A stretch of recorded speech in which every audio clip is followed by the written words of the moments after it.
Good afternoon and welcome to the Plan4Health Creating Compelling Conference Submissions webinar. This is Elizabeth Hardig with the American Planning Association and the Plan4Health project, and we're so excited to have you with us this afternoon. We do have a pretty full agenda, and I'll just take you through a quick overview of the webinar. And as folks are still entering the room, I did want to mention a couple of housekeeping items. We will record this webinar, and it will be posted on the Plan4Health website. There's a link to the website right there in the chat box. If you haven't checked it out, it's a wonderful resource. We've got lots of our recorded events as well as toolkits and information about the 35 Plan4Health coalitions across the country. We also have a fairly small group on the line today, so you're welcome to chat questions in the chat box or just unmute your line and ask over the phone. We can certainly have a conversation, and we'd love to hear your feedback as we move through the slides. So today, our topic, creating compelling conference submissions. And it feels like conference season is upon us, or maybe it's always upon us. So we have a few key sections that we wanted to highlight this afternoon. The first being really to understand the conference and to think about the audience. And then we'd like to spend some time really just talking about the topic and selecting your topic and your speakers. And we'll close with getting to the nuts and bolts and drafting that proposal. So we did include a photo from an APA conference. This, I believe, was our conference in Phoenix just last year. And this attendee is extremely excited, and we're hoping that you'll feel the same way as you wrap up this webinar and get ready to submit your proposals. So we do have 3 speakers this afternoon, and we'll start out with our colleagues from SOPHE, the Society of Public Health Education. Janine Robitaille is with us this afternoon, and Janine is the editorial manager for 2 of SOPHE's peer-reviewed journals. Janine also managed the abstract submission and selection process for SOPHE's past 2 annual meetings. So she's reviewed over 500 abstracts each year, which I think qualifies you as an expert, Janine. So thank you so much for joining us, and let me just move to your slide. Thanks, Elizabeth. First, I want to congratulate everyone on getting to this important step. There are many benefits to submitting an abstract and attending professional conferences. Along with the networking you have the opportunity to do by just attending a conference, submitting an abstract gives you the opportunity to share your work and research more broadly. Presenting your work also gives you an opportunity to improve your CV, receive feedback from colleagues, and even possibly develop future collaborations. So it's worth the time and effort you're putting into drafting these proposals.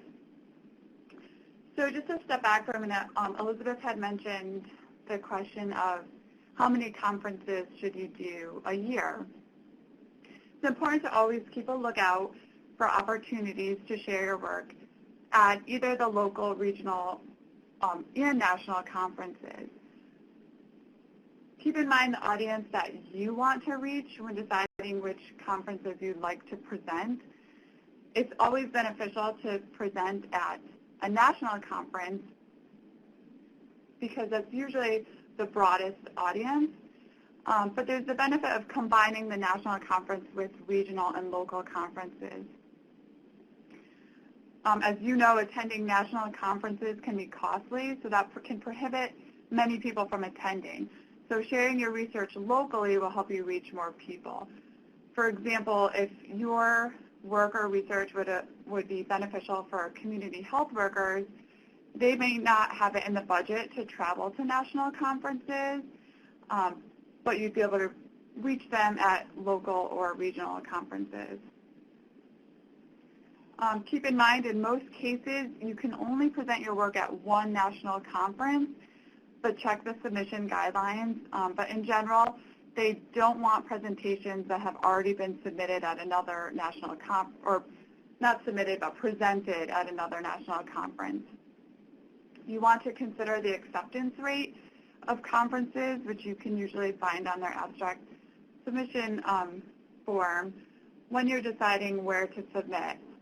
Don't let that discourage you from submitting, but you also don't want to limit yourself to one conference because it really is important to be able to do a presentation at the national level. Keeping in mind, you don't have to make any final decisions until your conference abstract is accepted because they will give you the opportunity, if it's accepted, to accept the presentation and move forward. But the good thing is once you have your abstract written, you can repurpose the same abstract for multiple conferences rather than start from scratch each time. So along with deciding where to present geographically, it's also important to consider the conference audience by looking at the intent or objectives of the conference. Based on the objectives of the conference, who is likely to attend? Who does the organization market their conference to? And why are they attending this particular conference? And what are they looking to learn while they're there? What are they going to be taking away from this conference? And you can find this by looking at the conference objectives. This often appears, or it should appear, right on the call for abstracts. So once you find those conference objectives, it's looking at, does the purpose of your work align with one of those objectives, or sometimes they're referred to as themes of the conference. And they're often fairly broad, so there's some important keywords that they'll use. But there's usually a way you can align your work with those conference objectives. So it's not usually something that will deter you from a conference, but really help you align your work with that particular conference, which will improve your chances of having your abstract accepted. So along with looking at the objectives, there's often sections or themes to each conference. So you need to look closely at these themes and objectives of the conference and frame your abstract accordingly. So often you'll have to choose one of the sections or themes to highlight your work. And each of these sections will have its own special topics and or learning objectives. For example, at SOPHE, one of our previous conferences had different sections. One included children and school health. The other section, the focus was on technology. And there was another section that really focused on health policy. So it's really finding the right fit. In some cases, there might be overlap between, for example, school health and technology, but it's really about making the decision about what highlights your work best and where it aligns with those conference objectives. So there are times when you'll have to make some decisions about where really your abstract would be the strongest.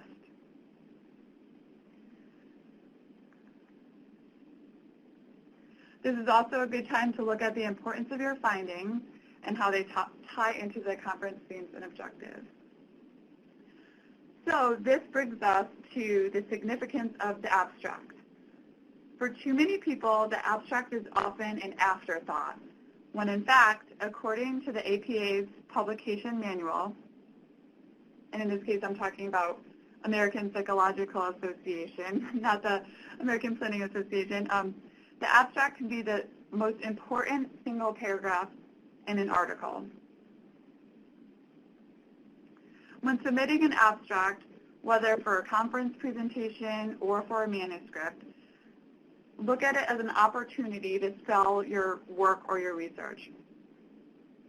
The abstract allows the reader to decide if your piece is worth reading or hearing. So don't think of it as simply a summary. You want a piece that is compelling to the peer reviewers and readers in general. Again, this is the time to consider the audience. You need to be concise with an abstract. So what does your audience need to know versus what do they already know? For example, working with health promotion practice, I see hundreds of abstracts. We already know that obesity is an epidemic in our country. So that's not something we need to hear again exactly. Obviously, it's an important topic to address, but what about your work or research is new and interesting in that field? So again, saying obesity is an epidemic, our audience at our conference already doesn't need to hear that again, for example. And same thing for the journals. We're not going to publish a piece that is already essentially been published with the same information. Mm-hmm. So, as noted here, conference abstracts are part resume, part sales pitch. They need to situate presentations within serious work and research, but sound compelling to a broader audience. And with that, I'll turn it over to Carolyn. Thank you, Janine. This is Elizabeth. I'll just jump in here for a second. Thank you. That was a really great way to ground us, first of all, in really defining a conference. What is a conference? We have so many at the national level, but also remembering to think about regional conferences and local level conferences. I think that's a really great point.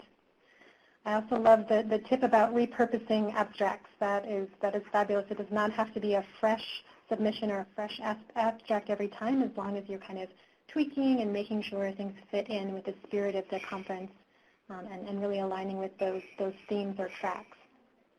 Right, exactly. Great, well, thank you. So our next speaker is Carolyn Torma, and she is the Director of Education and Citizen Engagement with the American Planning Association. Having experienced conferences as an organizer, speaker, and attendee, she appreciates the work required of a speaker to make his or her sessions educational and appealing.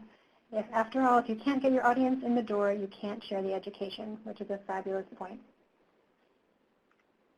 Carolyn works with a team of APA members and staff to develop and manage the National Planning Conference, which includes over 400 education events from sessions to tours to unconferences.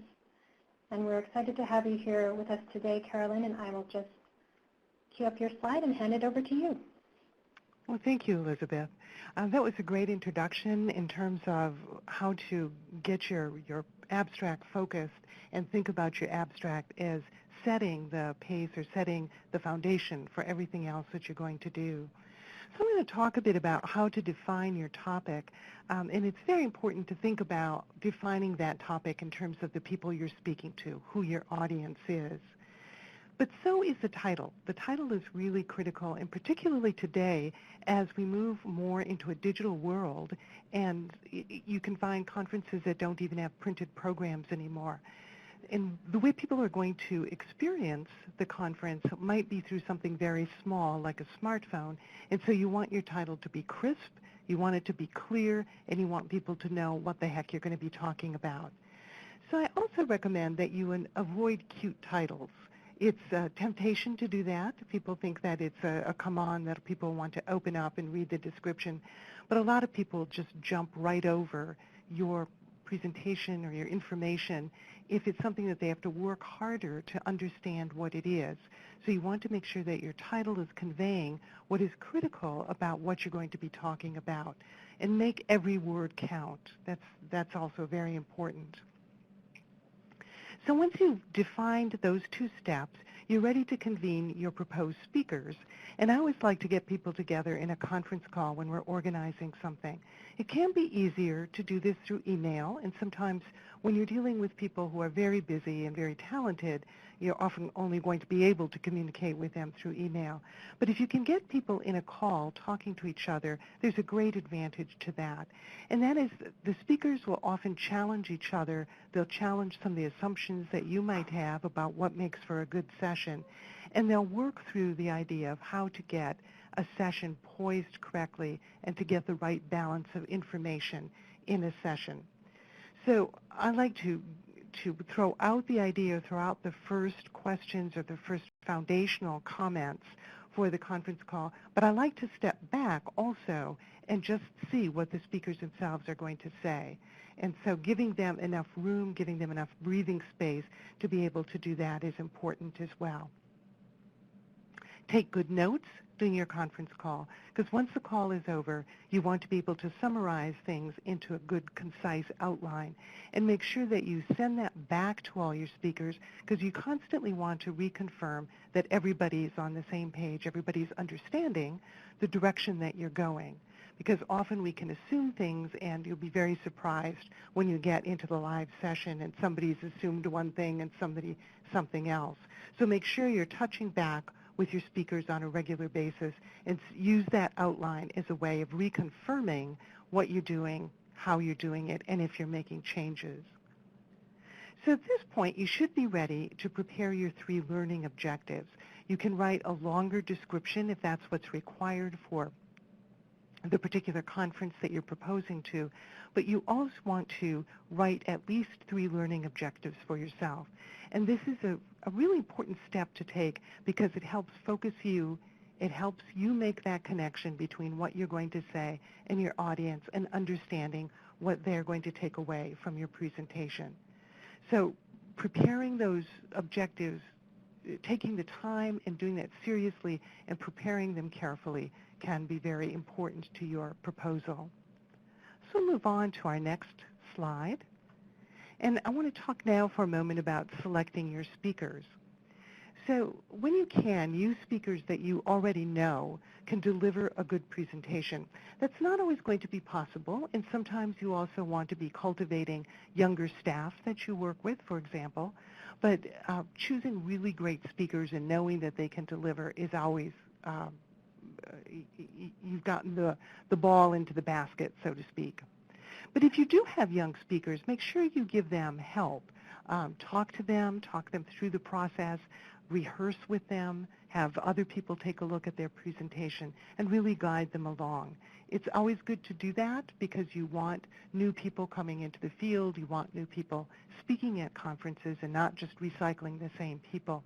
And if you can, balance your session sometimes with newer and older or more experienced, I should say, speakers, so that younger people are learning from the experience of working with others. Now, speakers must be knowledgeable. That seems like an obvious thing to say, but you really do want to make sure that your speakers know their subject matter and speak from a deep grounding in the content. But you also want people who know how to shape their content for this particular audience. So somebody who has a particular skill for doing that is always a good choice on a panel. And always try to avoid canned speeches. There is a temptation when people do a lot of presentations to recycle the same thing or to do exactly the same thing over and over again, and that can be a real problem.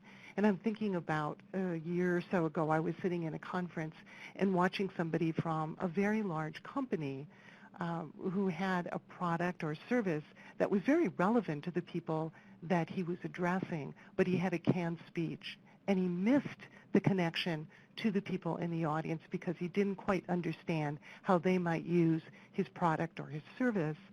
And it was uncomfortable sitting there watching him sort of floundering around, saying inappropriate things about who his audience was or what their need for this particular tool was. So make sure that you've got that connection to your audience and don't just use a canned approach. Also try to pick people who are well-spoken, and this really comes from people practicing and having the experience of doing this over and over again in different kinds of situations. So if you are going to use some young staff for a presentation, you might start them out at a more local level or a state event and not take them into a national arena until they themselves have become well-spoken and have gotten that experience under their belt. You can also be surprised when you get into a session, particularly if you're moderating it, that somebody who seemed completely reasonable and under control suddenly becomes the biggest space hog in the world and just will not stop talking. So make sure that your moderator, if it's you, if it's somebody else, is prepared to really manage that session and manage the speakers in the live event if that needs to take place. Now, also, a good speaker is not going to hide behind a podium. They may stand at a podium, but they're not going to shrink behind it.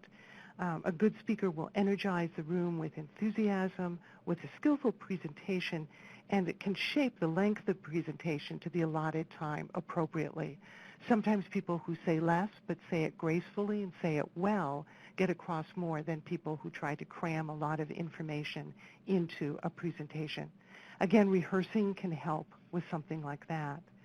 So if you're at all concerned about your speakers or you've not done this together as a group, I always say practice, practice, and practice again. Now, some of the things, too, is you might have speakers who have excellent content but may not have enough variety in their speaking voice or in their tone, and so sometimes working with them individually to help them as speakers can be helpful. Sometimes women tend to pull back a bit and sometimes tend to pull their voices back. And so you want to always encourage your speakers to speak up and to speak with energy and as much as possible to speak with enjoyment. You also want to try to recruit your speakers who have different points of view or backgrounds. A well-rounded session isn't always the people speaking about the very same project from slightly different perspectives. If you can get somebody from the local community to talk about the impact of what you are doing, or you get somebody who is a political official and had to work on this project from the perspective of a political point of view or an elected official point of view, that can make for a very engaging session. It makes it more interesting, but also having a well-rounded panel and different points of view can also make what you're saying much more authoritative.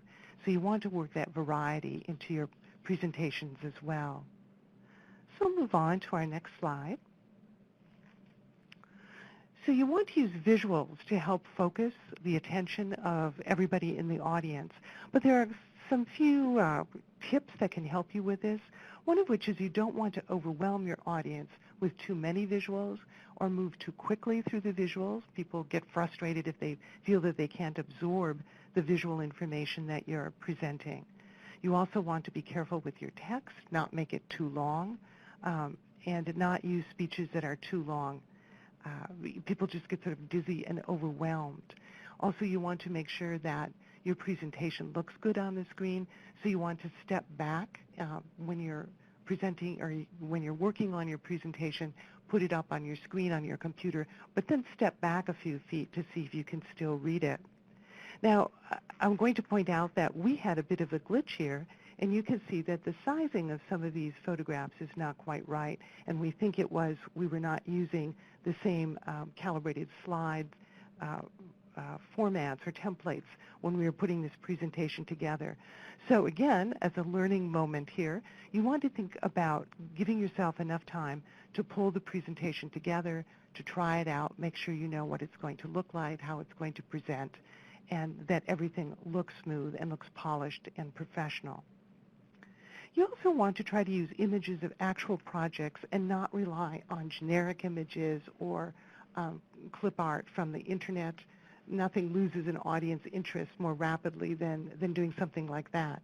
So whenever possible, try to use images that show the actual people or the actual project. It makes it much more concrete and makes it much more engaging for people. Try to keep your presentations focused on a practical level. We did this, we learned that. And avoid trying to tell long war stories or a long introduction of how you got to some place. You can assume people are going to understand and be with you when you start talking about the project or the work that you're doing. So you don't need to mention every single meeting that you had or every roadblock that you encountered. Edit what you're going to say to get to the point that you want to make.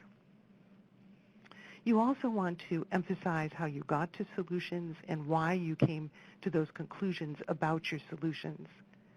So even when you get to the end of a presentation, using a very simple technique like summarizing the 3 lessons that you learned can be an effective way of reinforcing the message and the lesson that you're trying to convey to people. So your story is interesting to you, but always think about what is the useful knowledge that people can take away. So don't think of telling the story to yourself, think of telling your story to your audience. And with those tips, I think you're ready for the next portion of this program. Thank you, Carolyn. That was incredibly helpful, and I have to say, I like how you described our role, not just in developing the session or the abstract, but really in cultivating speakers and perhaps thinking of this as a professional development opportunity for younger folks or more inexperienced folks. So thank you for that. That was wonderful. Of course. So our final speaker of the afternoon is also from the APA team. Alina Fry is with APA's she is APA's Meetings and Conference Manager.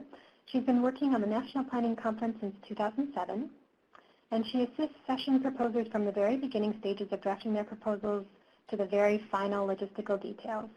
So thank you so much, Alina, and I'll hand it over to you. Thanks, Elizabeth. So as Elizabeth said, I've been working with session proposers on their submissions for the past many years. And as you can imagine, you can put together the best concept in the world for a session, but if you don't present it properly to the review team, it might be overlooked. So we wanted to share with you some of the sort of tips and tricks that we've accumulated that we think might be helpful to you when preparing your proposal. So these are sort of the mechanics of your proposal. As Jeannie mentioned earlier, understanding the requirements of your proposal or abstract is certainly the most important thing that you can do. As you can see, up on the screen right now is a pretty long description from a conference session. And if Elizabeth hits the animation, you'll notice that we've sort of highlighted some key points and sections within the proposal. For our conference, for the APA National Conference, we require a long conference description and a short conference description. And so we encourage folks to take a look at their long description first and really pull out the key points to write their short description. So when you're preparing a abstract or a proposal, make sure that you understand exactly what's being asked of you and what information that you need to provide for the review team. If they're only asking for one description of your session or your content, that's one way of approaching your proposal. But if they want you to sort of pull out the information in a different variety of ways, making sure that you do that and that you understand what they're looking for will help you prepare your proposal. Another thing, and I think you can move ahead on slides if you want, Elizabeth. The other thing to remember, and really is the most important, is to edit, making sure that your proposal is complete and free of typos and that your grammar is top-notch. Understanding that a lot of times the software that you're using might be different to submit your proposal than what you've prepared it in. So we certainly suggest that folks take the information that's required, pop it into a Word document and fill it out within the Word document so that way you can use spell check on it, you can edit things a little bit differently, and you're not tied to the software that you will be submitting your proposal in completely, so you'll be able to edit a little bit further. With that said, one word of caution is that you want to be prepared for pretty much anything when it comes to submitting your proposal. We're pretty understanding at APA, knowing that our systems don't always work well with others, and I'm sure other organizations have the same problems. One example is that we don't allow formatting in our proposals. So you can't use bullet points, you can't use page breaks, you can't add anything that would define different paragraphs a little differently. So when somebody takes it from a Word document and copies and pastes it into our proposal, it looks a little different. And that makes it difficult for the review team to read something when there's sort of bad code written right into the proposal. So if you're preparing something and you copy and paste it in there and you notice that the formatting doesn't fix, instead of just submitting it, take a look at it and see how you can write it to fit the requirements of the software that you're using. Definitely have a colleague review your work. That's always important, and that's why we suggest that you use a Word document ahead of time so you can sort of pass it around and get some feedback on your proposal, making sure that it's clear, it's understandable, and that it's readable. And then obviously keeping the intent of the conference and the audience in mind. When you write your proposal, you're obviously writing it to folks who understand the information that you're presenting pretty well, since they're the ones doing the review, but you also need to keep the audience of your conference in mind and how you explain what your information and objectives are. Just a few last-minute tips when writing your proposal is definitely be concise. You don't need to repeat yourself multiple times. If you understand the requirements of the proposal and the various sections that they're asking you to complete, you don't want to repeat yourself in every single section. Use the space that you have available to you to your advantage. And so if you're asked to provide learning objectives, you don't need to repeat those again in the body of your abstract. You can elaborate on how attendees will actually achieve those learning objectives. Avoid slang words when writing your proposal. You are submitting something on a professional level, and so you want to assume that the review team is of that same caliber. Avoid using acronyms unless you're 100% certain that everyone reviewing your proposal will understand what they mean. If you do include them, explain what they mean and how they're used. And then definitely review your proposal, your project summary multiple times to ensure it's complete and articulate. Definitely review your title. As Carolyn mentioned before, your title is essentially the first impression for the review team. And so oftentimes you'd be surprised how many typos I've seen in conference titles when folks are submitting them. If you copy and paste from a Word document, a lot of times folks will not copy and paste a title since it's a short portion and it's easier to just type it out, but that's where you receive errors and typos. So you want to definitely take a look at that as well. And finally, my last suggestion in terms of submitting your proposals is don't wait until the last minute to do it. Generally, there's a window of opportunity for you to prepare and submit your proposal. Obviously, you have until the very, very end of the deadline to get your content in, but if you do wait until the end, be prepared for the system to potentially be bogged down or for you to have technology problems or questions that you might have trouble being answered if you wait until the last second. So we suggest that you submit your proposal as early as possible so that way you can avoid any sort of glitches or errors in the process, and you'll know that your proposal is submitted and complete prior to the deadline.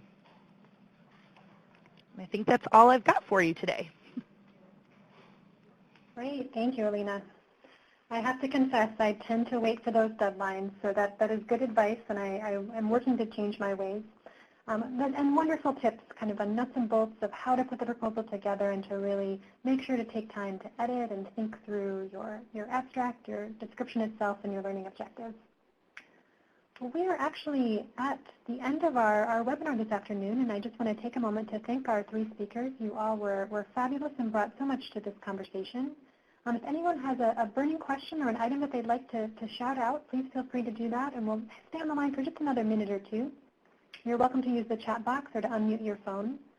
But I really do appreciate your time and kind of reminding us to think about the intent of the conference, to remember that this is an opportunity for our own professional growth and development and to really disseminate our findings.